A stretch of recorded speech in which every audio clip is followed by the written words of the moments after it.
أعصابكم تنحرق. والله أنا أعرف هذا أسلوب الوهابية. زين، أنت تقول سيظهر، هو وين سيظهر؟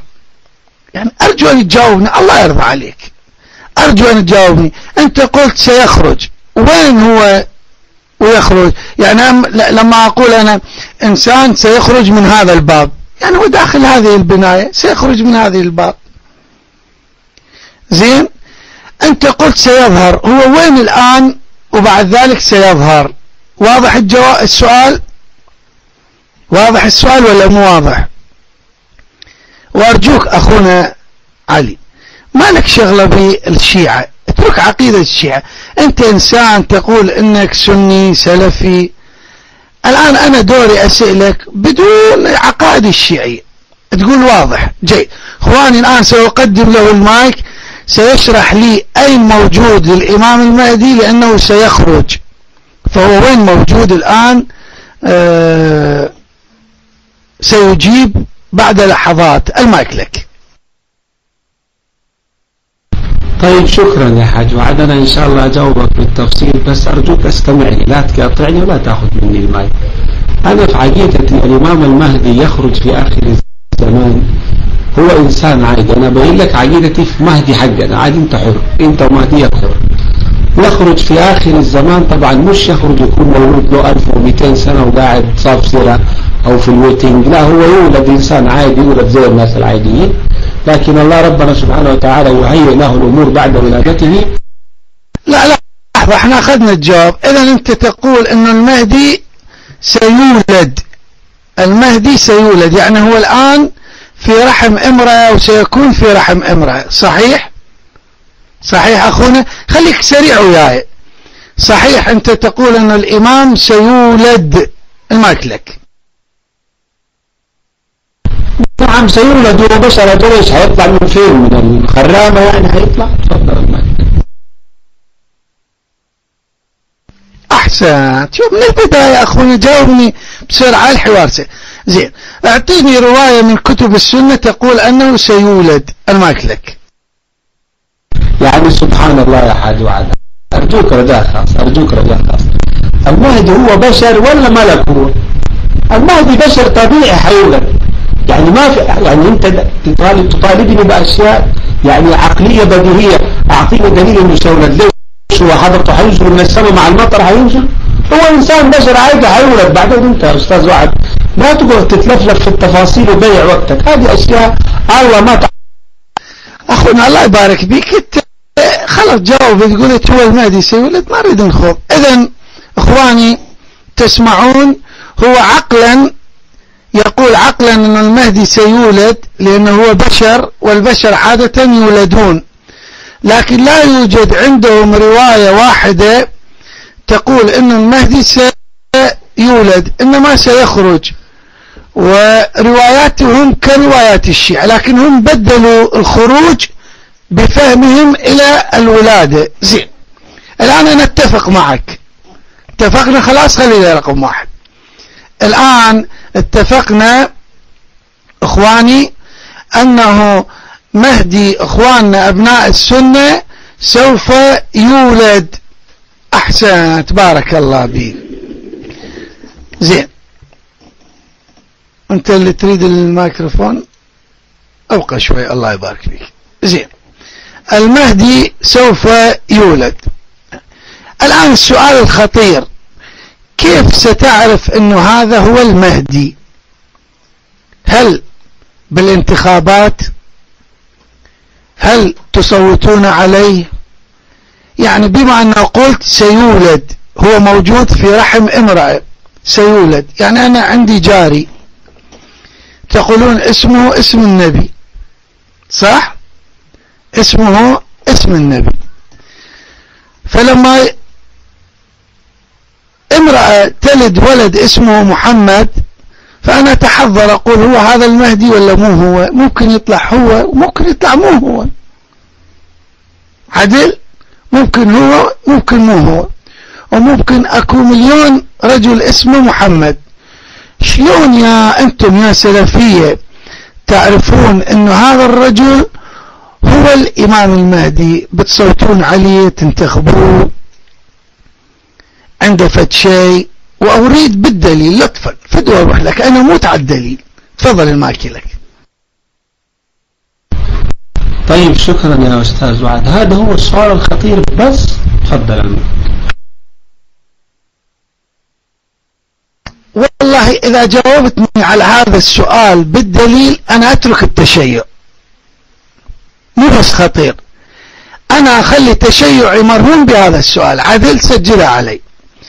إذا جاوبتني بالدليل وتعطيني دليل وأنكم تتفقون على صيغة معينة وتجيب لي نقل من العلماء أو شيء صحيح عندكم وتقنعني الآن، أنا أترك التشيع. زين، الآن حتى أبين لك إن هذا السؤال خطير ولا منو من الشيعة يأيدني إذا جاوب جواب صحيح معي يترك التشيع؟ يرفع ايده. اللي معي ويأيدني إنه يترك التشيع إذا جاوب يرفع ايده. ما شاء الله، يعني أنت تدرج راح تحصل لك في 20 30 40 واحد يصيرون من جماعتك. فالآن اخواني كلكم تسمعون، رجاء اخونا بدون حيدة عن الموضوع، كيف ستعرف ان هذا يعني ممكن اخونا الكريم انا جاري نروح ناكل يوميا طعام بالمطعم اسمه محمد وابوه اسمه عبد الله ونلعب كرة، وبعد شوي يقول انا المهدي. ممكن تقول لي شلون تعرفون انه هذا المهدي؟ كيف تعرفونه؟ انتخابات، تصويت، الأمم المتحدة تشير إليه. تفضل المايك لك. طيب شكرا يا حاج وعد، معليش الإجابة بكل بساطة ولا تزعل يعني. أول شيء على فكرة يعني أنت قلبك بيد الله سبحانه وتعالى، ربنا لو بيهديك ويخليك تترك الظلمات والتشيع حيهديك ربنا سبحانه وتعالى. ربنا يبغاك تستمر في هذا العقيدة، هو ربنا اهو قام يحكي لنا على يا اخي اتركني انا تجاوب على الموضوع الهداية وربنا يا اخي الله يبارك فيك، هذا مو موضوعنا. اعطيني الطرق اللي تعرفون بها الامام المهدي وينتهي، لف ودوران ما اريد. المايك لك. طيب شكرا يا حاج وعد، انا بصراحة اشكرك على السؤال الخطير هذا. انا لازم اضطر اني اجمع بعض العلماء وندرس هذا السؤال ونبحث على الإجابة بالدليل حتى ما نكون يعني إيش سبب في أخذ 40 بدون دليل. وأنا إن شاء الله أجمع مجموعة من العلماء اللي معايا في الجامعة وندرس الدليل. والسؤال هذا الخطير صراحة، أنا بيني وبينك يعني حتى الكرسي يتحرك من تحتي، فلذلك اديني فرصة 13 سنة أدرس. أنا ندري هو الكرسي يتحرك، اتعدكم كرسي رب العالمين يا قط كعطيت الرحل الجديد. اذا عندكم الله يتحرك الكرسي تحته، شو ما يتحرك الكرسي. شفت اخواني؟ شفتوا؟ هذا تمهيد للهروب. يعني من واحد يشغل السيارة يذب الجير على الواحد بقى بس يرفع رجله من الكلتش، الان هو ذب الجير على الواحد. ارجوكم اغلقوا الابواب، ارجوكم اغلقوا الابواب اخواني، لان سوف يحين الهروب. شفتوا اخواني؟ بالله عليكم أرأيتم هؤلاء ما عندهم حقيقة، هو أراد أن يتهكم. الآن أعيد له الميكروفون، بعد كم ننتظرك وتأتي الجواب. أخونا علي ممكن تكتب لنا كم ننتظرك وتجمع هؤلاء العلماء؟